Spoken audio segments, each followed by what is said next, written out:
Subscribe to our channel by clicking the subscribe button. Click the bell button and enjoy the latest uploads from our channel.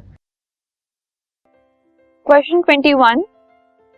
Which cycle is known as the perfect cycle in biosphere? कौन सी biogeochemical cycle जो है उसको perfect cycle कहा गया है? तो nitrogen cycle जो है it is known as the perfect cycle in biosphere. ऐसा क्यों है?